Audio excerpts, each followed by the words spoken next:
single television advertisement, 1 minute long, featuring a beloved Republican president from nearly 4 decades ago. That's all it took for Donald Trump to pull the plug on trade talks with America's closest ally. Ontario Premier Doug Ford spent $75 million on a campaign blasting Trump's tariffs across American airwaves. The weapon? Ronald Reagan's own voice from a 1987 radio address. When someone says, "Let's impose tariffs on foreign imports," it looks like they're doing the patriotic thing, Reagan says in the ad. But over the long run, such trade barriers hurt every American worker and consumer. Ford, calling himself a big Ronald Reagan fan, posted the ad on October 16th, declaring, "We'll never stop making the case against American tariffs on Canada." The timing was strategic. The ads ran during high-profile events, including the American League Championship Series. Maximum visibility, maximum impact. Trump? He was furious. Late Thursday night, Trump exploded on Truth Social. He claimed the ad was fake. It wasn't. The Reagan Foundation said it was edited, but Reagan really did spend 5 minutes railing against tariffs in that speech. Trump accused Canada of trying to illegally influence the Supreme Court, which is set to hear arguments about his tariff powers on November 5th. His verdict? Termination of all trade negotiations with Canada. This isn't just political theatre. More than 3/4 of Canadian exports go to the US. Nearly $2.7 billion worth of goods and services cross the border daily. Earlier this year, tensions hit a boiling point when Ford threatened to halt Canadian electricity exports to the United States, which would have sent US energy bills surging. Just 2 weeks ago, things seemed better.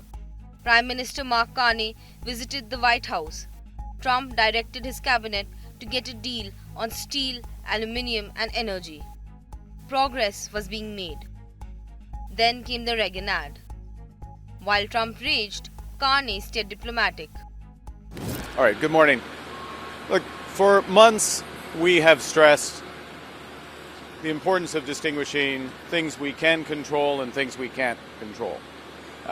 We can't control the trade policy of the United States.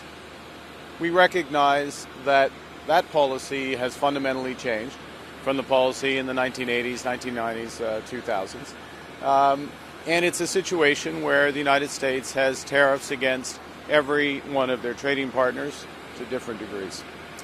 And it's in that context that our officials, my colleagues, have been working with their American colleagues on detailed, constructive negotiations, discussions on specific transactions, specific sectors, steel, aluminum, and energy. And a lot of progress has been made.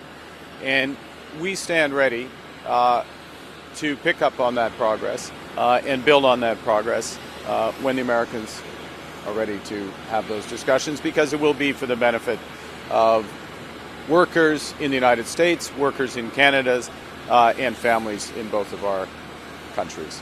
Now, what we can control, absolutely, is how we build here at home. And that's the focus of Budget 2025, generational investment here in Canada.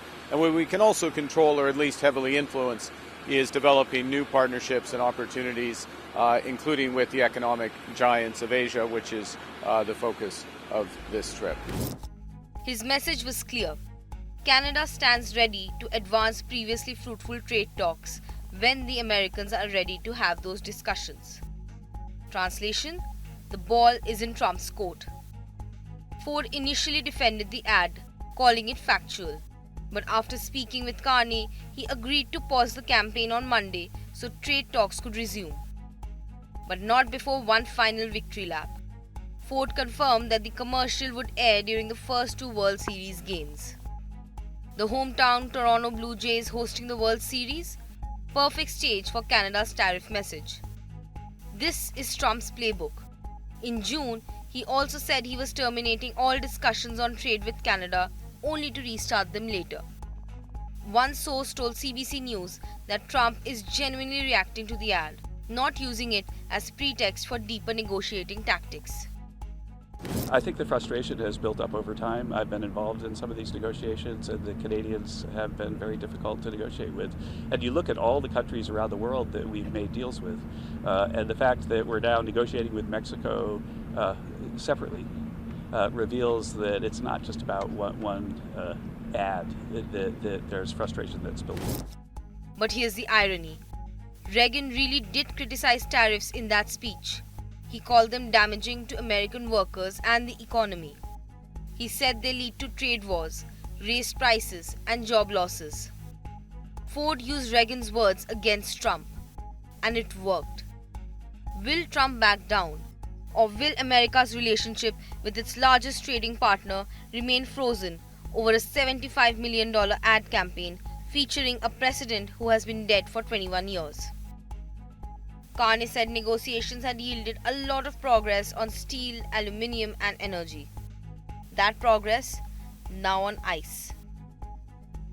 Because in Trump's America, even Ronald Reagan can become the enemy when his words don't fit the narrative. With Debangana Datta, Bureau Report, India Today Global.